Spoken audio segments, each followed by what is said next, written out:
All right, so piecing the sandal together is the fun part because it all starts to come together and look like a real shoe. So here's one I already did, which was super easy, and I'm loving how it's looking. So let's get the other one in place. So I'm gonna start with the front strap because that's the easy part.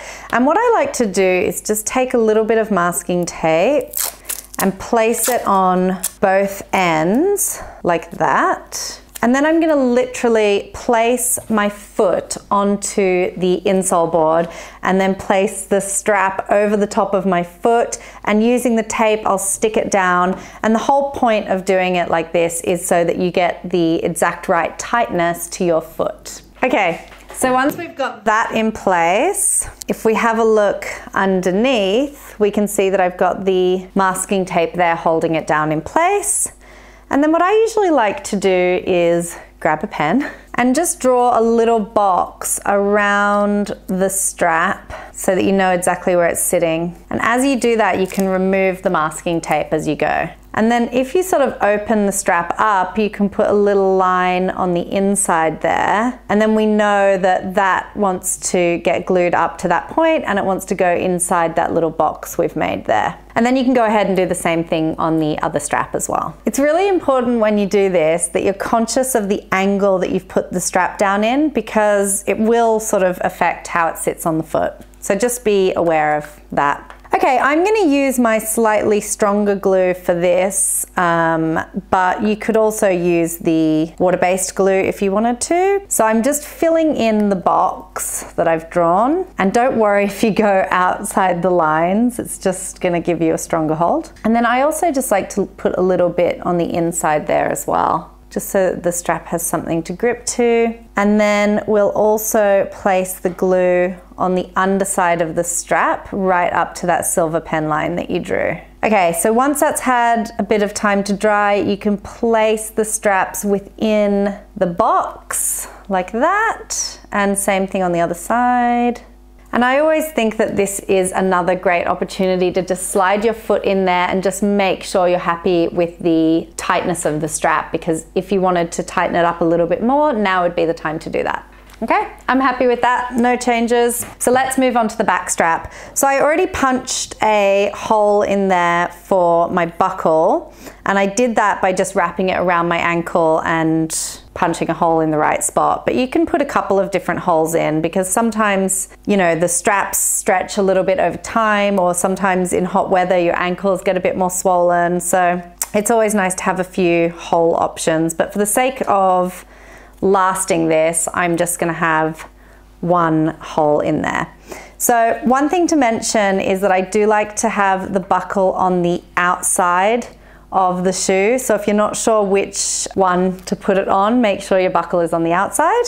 And then I'm just gonna place a little bit of glue. In fact, I've buckled that up prematurely because I need to do it around my ankle. But before I do that, I like to get it glued up. So what I usually do here, and you can do the same tape on the ends, draw a little box, that kind of thing if you want.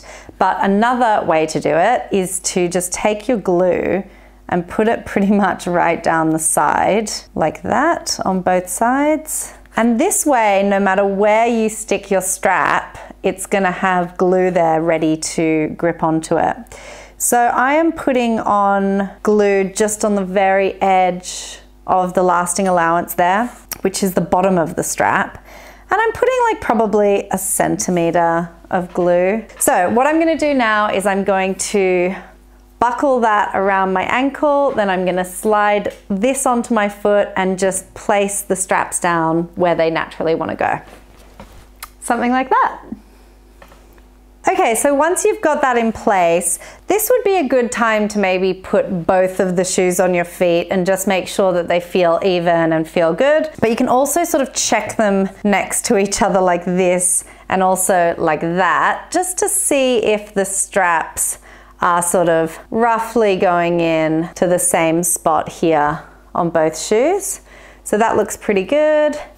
Whereas this one looks like that one's coming quite a bit further down than that one. So I might move this one up just a little bit and then see how that feels. Okay, they're looking really good. I will give it one last check on the feet and then we can move on to the next step. Okay, I'm really happy with the positioning of all of those straps. So last but not least, I just want to skive down a little bit of the excess from underneath to reduce the bulk. So I'm just going to take my safety beveler and literally shave away any additional bulk from under there that we don't need.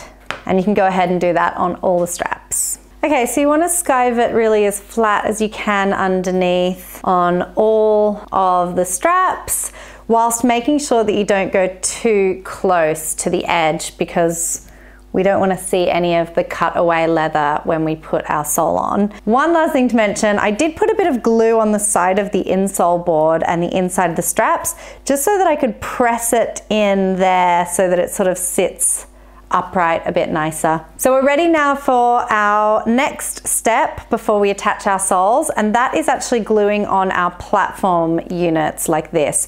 So this is actually really easy to do, and we do need the stronger glue for this. And I'm gonna coat the whole base of the platform right up to the edge. Now remember, we're doing a inset insole here, so it sort of sinks down into the platform.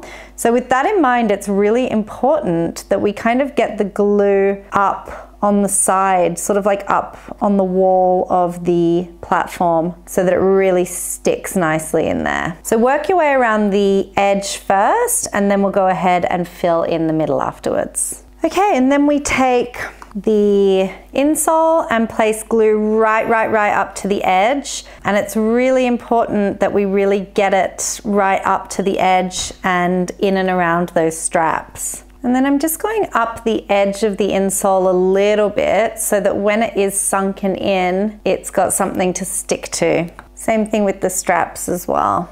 If you don't have a heat gun, just be patient, wait for it to dry. If you do have a heat gun, give it a little blast to speed up the drying process.